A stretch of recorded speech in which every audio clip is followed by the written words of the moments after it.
Bonjour à tous. Aujourd'hui, en apithérapie, nous parlerons d'une étude dans laquelle nous participons. C'est un projet d'une étudiante en postdoctoral. C'est un projet où il y a plusieurs universités impliquées. Et c'est très intéressant parce qu'on va parler du pollen dans cette étude-là.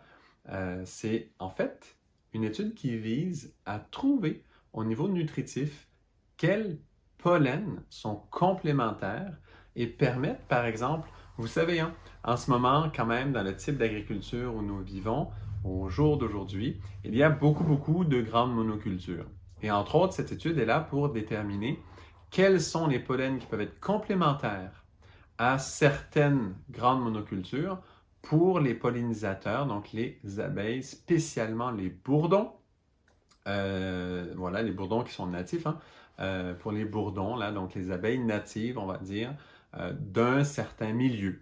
Et comme ça, pour encourager, par exemple, les agriculteurs à pouvoir planter là, ces espèces végétales qui vont pouvoir soutenir tous les pollinisateurs locaux alors qu'ils sont dans des endroits où il y a de grandes monocultures. Vous comprenez l'idée? Souvent, ces monocultures ont des pollens monofloraux, parfois qui vont avoir certaines carences au niveau alimentaire, parfois un peu faibles dans certains nutriments. Et donc, de trouver un pollen ou les pollens, les essences florales, là, donc les différentes sources, origines botaniques, qui vont pouvoir complémenter en fait les pollens des monocultures pour s'assurer que les bourdons aient une santé vraiment grande et solide.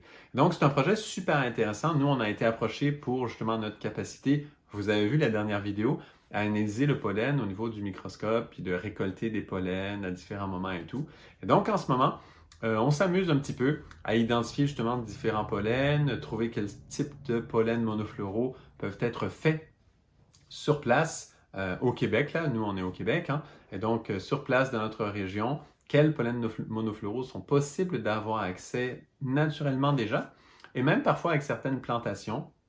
Donc, par exemple, là, ce matin même, on a été placer un nouveau rucher dans un espace de tournesol biologique. Je sais qu'en France, il y en a beaucoup de tournesol, ici, il y en a moins, beaucoup moins. Et donc, des champs de tournesol biologiques, il n'y en a pas des millions. Et donc, du coup, on était très contents de faire ça. Donc, ça nous a fait un très beau nouveau rucher. Et donc, finalement, c'est un projet fort intéressant parce que nous, on va donc récolter des pollens dès qu'on voit une potentielle monoflorale ou que l'on sait qu'un certain pollen qui se trouve dans le pollen récolté par les abeilles, parce que souvent, il va y avoir différents types de pollen en même temps, et bien, on va isoler, on va sélectionner donc ce pollen spécial et on va du coup et on va l'identifier d'ailleurs avec le microscope.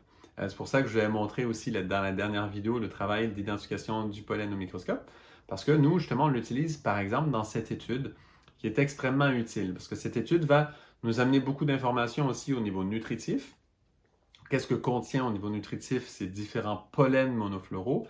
Et évidemment que cette information va être aussi super intéressante pour nous, parce qu'on le sait comment le pollen nutritivement est intéressant. Et certains pollens ont des concentrations différentes de certaines vitamines, certains minéraux, même certains acides aminés peuvent varier. Et donc, il y a quelque chose d'extrêmement intéressant à ce niveau-là, de connaissances à aller chercher, parce que le pollen, en réalité, est une grande source de nourriture dans la nature, donc déjà pour les pollinisateurs. Évidemment, si nous, en tant qu'être humain, on joint le pas à cette forme de nutrition qui est une des plus subtiles et qui existe quand même, se nourrir de la partie extrêmement subtile des fleurs, qui est le pollen principalement. On le fait un peu avec le miel, mais le miel est beaucoup moins nutritif au niveau de sa variété nutritive. Bien sûr, il y a beaucoup de glucides. Par contre, au niveau de son côté complet, il est très loin du pollen, qui est lui vraiment une source de nourriture complète normalement. Voilà, pour la plupart des êtres vivants, là, c'est vraiment une nourriture vraiment complète, le pollen. Donc, pourquoi là, on s'intéresse à trouver des pollens qui peuvent compléter d'autres pollens? C'est qu'il y a quand même, tous les pollens ne sont pas égaux dans ce qu'ils vont contenir au niveau vitamines, minéraux, tout ça. Et donc, parfois, il peut y avoir cette nourriture, donc du pollen qui est censée être complète, peut avoir malgré tout certaines carences. Et donc voilà, là, on est en train d'étudier ça un peu plus en détail. C'est un travail extrêmement intéressant. Moi, je trouve ça fascinant, en fait, parce que ça nous amène justement à voir tous les cycles de plantes qui sont autour de nous et même à connaître la force, le potentiel nutritif de chacun des pollens qui est derrière toutes ces essences d'arbres, de buissons, de fleurs, etc. C'est extrêmement intéressant. Évidemment qu'on ne peut pas là connaître tout. On ne va pas toutes les connaître parce que, évidemment, les pollinisateurs vont préférer certaines espèces végétales. Donc, ce sont surtout celles-là qu'on va étudier. Donc, il y a plein d'espèces où les abeilles vont rarement, et aussi d'ailleurs qui produisent beaucoup moins de pollen. Donc, on n'étudiera pas vraiment dans ce travail-là. Mais franchement, c'est extrêmement passionnant. Donc voilà, en ce moment, nous, on participe à différentes études comme ça. On en a 3 en cours en ce moment et ça, c'en est une. Donc extrêmement fascinante.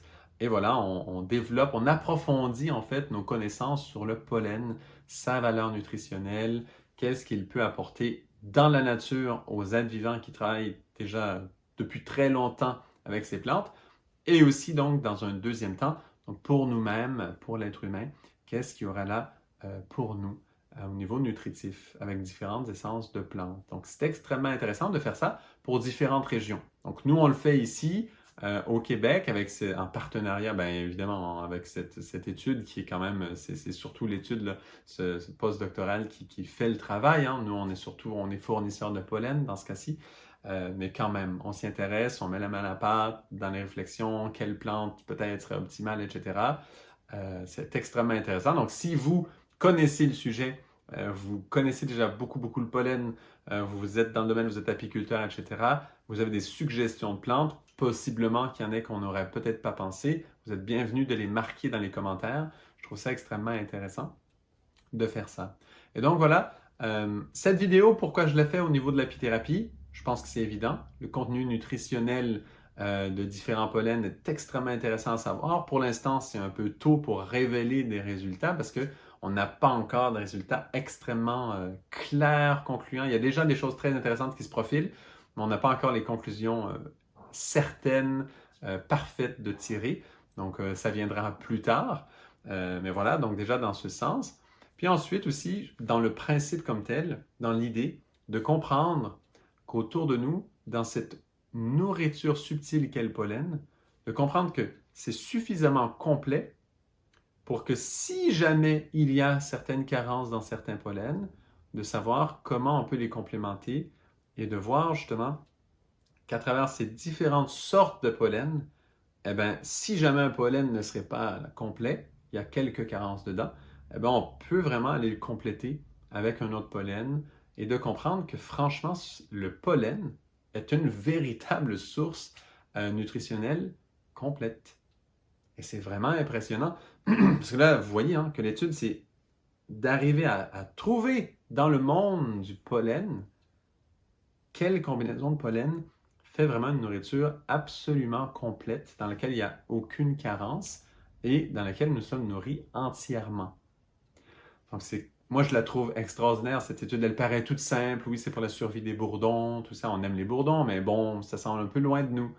Mais là, vous voyez que ça va très loin, cette affaire. Parce que c'est une étude qui vient, en fait, souligner, mais c'est comme si on l'entend, mais on ne le voit pas en même temps. Mais c'est super intéressant.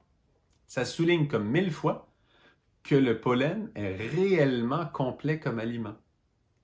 Non, mais ça, pour moi, c'est énorme, en fait. C'est une étude qui vient souligner ça, appuyer ça. Et donc, dans tout ce mouvement, dans tout ce travail, d'arriver à encourager des modes de nutrition subtils, hein, dans lesquels non seulement on ne détruit rien, mais on augmente la vie en se nourrissant, parce que quand on mange le pollen, vous le savez, que le pollen qui a été récolté, quand il a été récolté par les abeilles ont pollinisé les fleurs où elles se trouvaient, et elles n'ont rien détruit, même pas une feuille, rien, même pas un pétale, rien du tout. Elles ont augmenté la vie parce qu'elles ont pollinisé, et donc ça va faire des graines plus tard, des fruits, des graines, etc. Cette pollinisation a fait ça. Donc ça a augmenté la vie plutôt que de la réduire, et c'est une nourriture extrêmement subtile. Donc vous voyez, en encourageant, moi je travaille beaucoup là-dessus, en tout cas au Canada, à encourager de tourner un peu notre nutrition vers des modes de nutrition qui sont très doux, paisibles, qui ne détruisent rien, qui génèrent la vie. au lieu d'en détruire. C'est juste énorme, ça. Comme principe, on ne l'entend pas souvent. Hein? Pour moi, ça va bien au-delà du côté vegan, parce que, en tout cas, pour moi, c'est extrêmement avancé là, comme façon de se nourrir, d'augmenter la vie plutôt que de la diminuer en mangeant. Pour moi, c'est très avancé. Et donc, d'encourager ce mode de nutrition, eh bien, on voit qu'il y a une étude qui, en réalité, encourage ça. Hein? Extérieurement, la raison de l'étude, oui, survie des bourdons, les pollinisateurs sont importants, on veut sauver les espèces. Je suis tout à fait d'accord et je trouve ça aussi extraordinaire. Mais en fait, derrière cette étude, si on lit entre les lignes, on voit que c'est juste énorme qu'il y ait une étude qui s'occupe de bien démontrer que oui, les pollens, ce sont des nourritures absolument complètes dans lesquelles il ne manque absolument rien, mais que si jamais dans un pollen, il manque quelque chose, il y en a un autre qui va compléter. Et donc de comprendre que oui, les différents pollens, c'est extrêmement important de comprendre les variétés de pollen qui nous entourent et on est en train tranquillement, avec des petits détours, on va dire environnementaux, on est en train tranquillement de comprendre à quel point c'est une source de nourriture, mais exceptionnellement diversifiée, parce que des sortes de pollen, il y en a beaucoup, et extraordinairement complète aussi. Donc voilà, moi je trouve ça extraordinaire de pouvoir participer à des travaux comme ça. C'est fantastique. Donc je mets dans la description le site web de l'étude qui est en train de se faire, etc. Très beau projet. Franchement, je suis très heureux de participer à ça. C'est vraiment une joie pour nous. Donc merci beaucoup d'écouter. Et si vous voulez aller voir plus de détails sur l'étude, c'est dans la description, vous trouverez le lien. Donc à très bientôt pour une autre vidéo d'apithérapie.